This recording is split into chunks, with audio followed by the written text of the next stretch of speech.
Rachel was enjoying her summer holidays, but had to save up for her college fees for going back to college.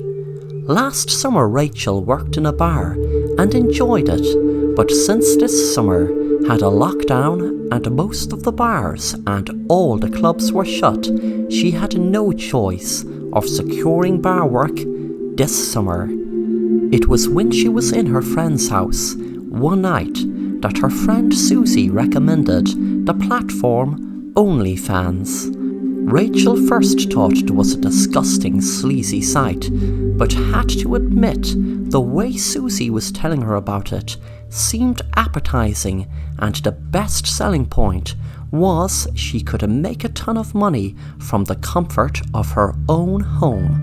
Within a week, Rachel set up lights in her bedroom. She already had them anyway, as she used to blog a lot on social media, but never ever thought she would be doing such dirty photos, etc.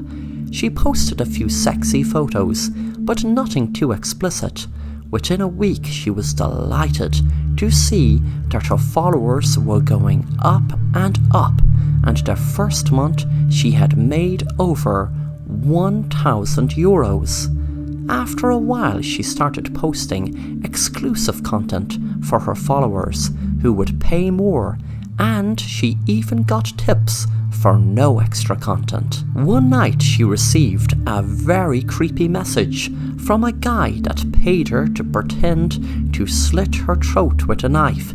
She had an open mind at this stage, but still found it very creepy, a guy asking her to get a knife and pretend to slit her throat. The man got very pushy, saying he would pay more money if she did it, and he wouldn't take no for an answer.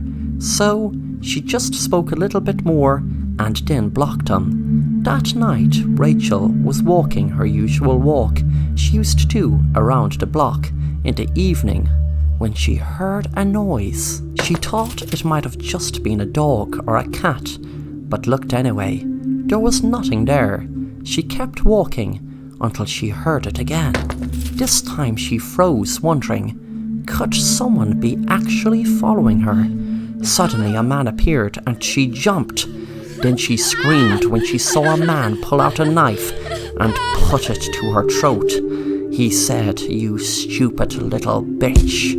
Rachel was thankful she took karate classes when she defended herself and was able to knock the knife from the man's hand. Then she knocked the man to the ground and grabbed the knife and held it to his throat. He was smiling, and that made her blood boil. She picked his skin, and there was blood. Then there was more blood as she stuck it in more. He told her, "Okay, that's enough, babe. I loved that roleplay. I am absolutely so turned on." Rachel then said, "I am turned on more, knowing that I am going to add a little extra to your roleplay. I am going to actually cut your freaking throat for real." With that, Rachel sliced the man's throat open. The next day, she was looking through her phone to see what messages or tips she got on her OnlyFans, but she was surprised when she saw a DM from the man that she blocked. She wondered, 1, how could she get a message from someone she blocked? And 2, how can she receive a message from someone she know she left absolutely dead? She opened the message, and there was a link to a video. She clicked on it and saw a video of her slicing the man's throat. It was the CCTV footage, but she made sure there was no camera. No, it couldn't have been CCTV footage. It must have been someone filming her. But who? She froze to death when she saw what happened. When she walked away, the man had vanished into thin air.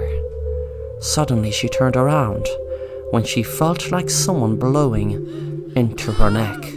The man was staring right into her eyes and said, "You shouldn't have took it that far. All those creeps on that horrible app are just a bunch of losers. I am your only fan, worth anything, and you just let me die." Rachel was trying to figure out what was happening. Suddenly, she woke up from a nightmare. It all came flooding back to her now, her killing the man. She wondered how she turned into a cold-blooded killer just over a few strange roleplay requests. Suddenly her phone rang. Susie said, "Rachel, you wouldn't believe what this crazy guy paid me €100,000 for last night. He was completely nuts. He claimed to have some power to turn any idea into a reality. Would you believe that? He said to me make up some horror story about OnlyFans about my best friend. I told him some wild crazy story that a guy messaged you to play a roleplay game, to him go to stab you and then you really stab him and then you would have a nightmare after it that the guy actually came back to life. Can you imagine he actually paid me €100,000 for that, for some crazy stupid little story. I am extremely proud of myself for the ending. It really seemed to get him off." Rachel couldn't comprehend what she was hearing and asked Susie, how did her story end? Susie said, "He came back to life really, and first slit your throat, then teleported himself, or whatever, to slit mine." With that, the girls' phones were lying on the ground in a pool of blood, with them lying dead.